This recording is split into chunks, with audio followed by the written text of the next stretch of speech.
Welcome to the Deep Dive. Today, we're peeling back the layers on a place you might think you know pretty well. Tennōji in Osaka. Yeah, you probably pictured the big landmarks, right? Abeno Harukas, Q's Mall. Yeah. This looks very modern, very bustling. Exactly. It's got that contemporary shine.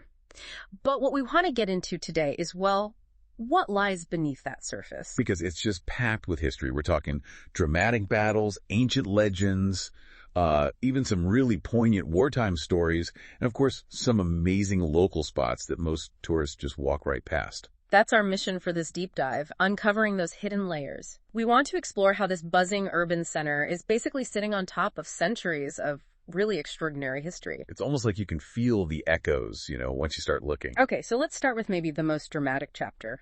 The samurai era. Tennōji wasn't just near a battlefield, it was the battlefield. Specifically, the final decisive battle of the Ōsaka Summer Campaign in 1615. This was it.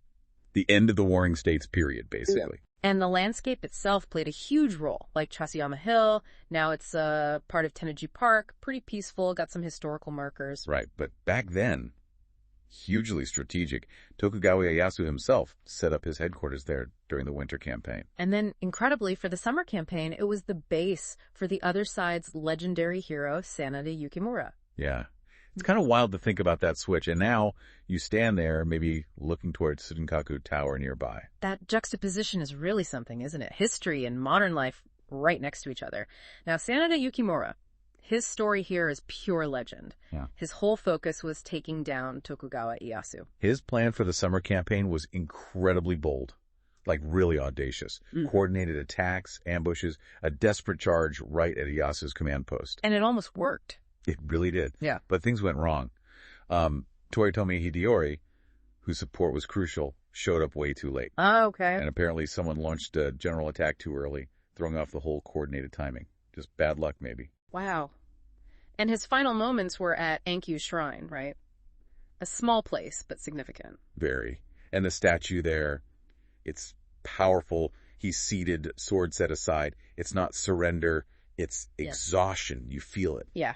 You can see why people, especially fans, leave offerings. It's like acknowledging that fight. But Sanada wasn't the only hero on the Toyotomi side that day. We should definitely talk about Mōri Katsunaga. Right. Another brilliant general fighting alongside Sanada. His camp was near Shitennōji's south gate, wasn't it? Exactly.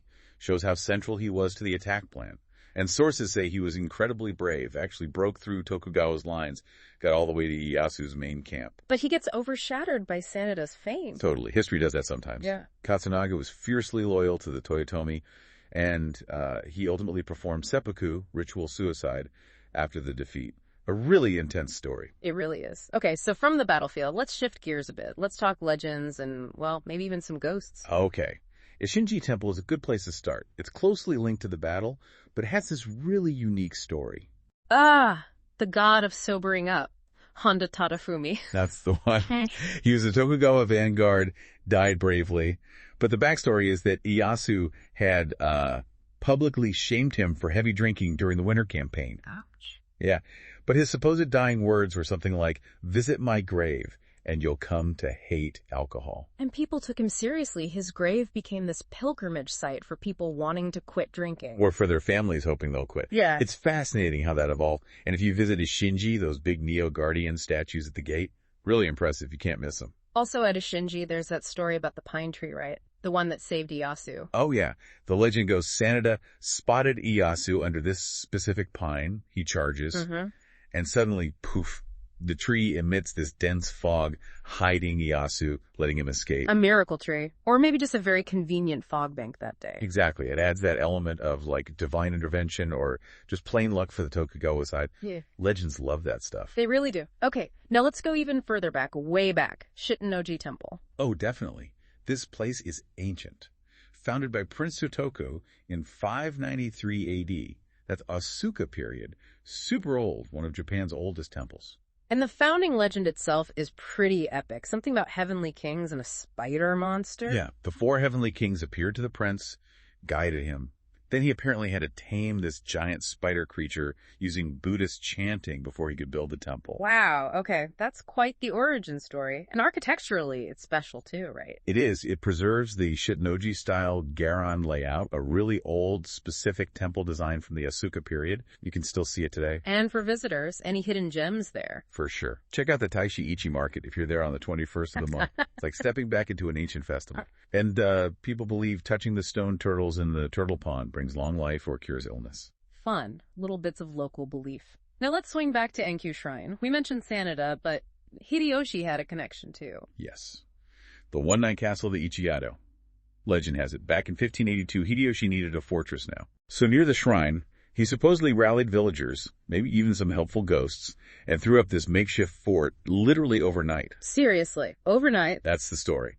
Made it look imposing enough that the enemy forces saw it and just retreated. Classic Hideyoshi bluff. Amazing. And you can see a model of it there. Yep, and by Katsumori good luck charms. Very popular with business folks looking for that winning edge. Okay, moving into slightly spookier territory maybe. Horikoshi Shrine and the breaking off tree. Ah, yes. A bit more somber.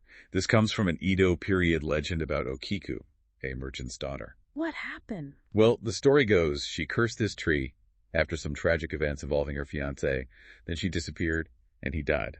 The curse lingered. So, ghost stories. Definitely. And there's an Enkiri Jizo statue there, too, meant for helping people sever bad relationships or ties. Kind of intense. Is the tree still there? It is, but it's roped off now. They say you need a pure heart to pray near it. And in July, they have a ghost lantern festival with blue lights. Very atmospheric. Very unique. All right, let's shift to something more recent, but still incredibly moving. Tennōji Zoo. Yes, the story of John the Elephant. During World War II, around 1943, there was this terrible policy of euthanizing zoo animals. To prevent danger during air raid? Exactly. But John, an Asian elephant, survived. His zookeeper basically hid him and risked everything to care for him through the bombings and starvation. That's incredible bravery. It really is. John became this huge symbol of hope and recovery after the war. You can still see his statue at the zoo, hear recordings of his calls, and there are wartime exhibits too.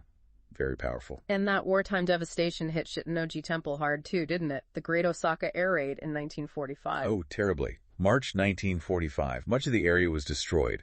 But the abbot at the time, Shimazu Tani Takehisa, did something amazing. What was that? He ran into the running temple hall to rescue a sacred cannon statue. He saved it, but suffered severe burns himself. That statue, now smoke-stained, even has bullet marks, they say, is kept as a symbol of peace. And where his little grass hut stood, there's a peace bell that rings every day for the victims. It's about compassion, not hate. These stories add such depth, don't they? Okay, let's talk about some places you can actually experience today. Maybe grab a bite or see something different. Hidden gems for tourists. Absolutely. You have to check out Hanwha Shotengai. It's a fantastic example of resilience. What's its story? It started as a black market right after the war, just pure necessity. Then, because sugar became available there when it was scarce elsewhere, it morphed into this street, famous for candy shops. People came from all over. Candy Street. Cool. And now? And now it's evolving again. It's becoming known as Ura Tennoji, sort of backstreet Tennōji, and it's getting popular for cool little restaurants and bars. You get this great retro vibe right next to the new skyscrapers. I love that kind of transformation. Shows the area's adaptability. Any specific food spots we should highlight? Definitely Shumai. It's a local institution, basically. Yeah. A sweet potato shop. Okay, sweet potatoes. What's special? Their secret is ice sugar. Most places use starch syrup for candied sweet potatoes, like Daigaku Imo. But Shimaya uses ice sugar for their Abeno potato, and it gives them this unique, really delicate sweetness and texture. You gotta try it. Ice sugar. Interesting. I like finding those little local secrets. Me too. And another one for traditional sweets is Hanmatsu Wagashi Shop. If you're there in spring, try their Sakura Mochi. Ah, the cherry blossom mochi. Exactly. Theirs has this really nice, firm mochi rice texture and that salty sweet combo with the pickled cherry leaf. It's just a perfect little taste of the season, you know. It's simple, local, delicious. Sounds lovely. And finally, even just getting around the area has a hidden historical layer, right? The Tanimachi subway line. Yeah. The name itself, Valley Town Line, hints at it. But the route it follows, more or less, was an ancient pilgrimage path. A pilgrimage path to where? Leading towards Naniwa-no-miya Palace, which was an ancient capital, and later towards Osaka Castle. That's actually why you find so many temples clustered along that line. That makes sense. So even your daily commute, if you live there, is tracing ancient footsteps. Pretty much. It just adds another layer to understanding the place. So clearly, Tennōji is way, way more than just a train station or a shopping mall. Absolutely. It's like a living museum, if you know where to look. You've got epic battles, ancient myths, stories of incredible human spirit, and these unique local flavors all converging in one place. We really hope you feel inspired to, look beyond the obvious next time you're in Osaka, or anywhere, really. Seek out these hidden corners. Walk that ground where Sanada made his last stand, or where the abbot saved the cannon statue. Try that ice sugar sweet potato.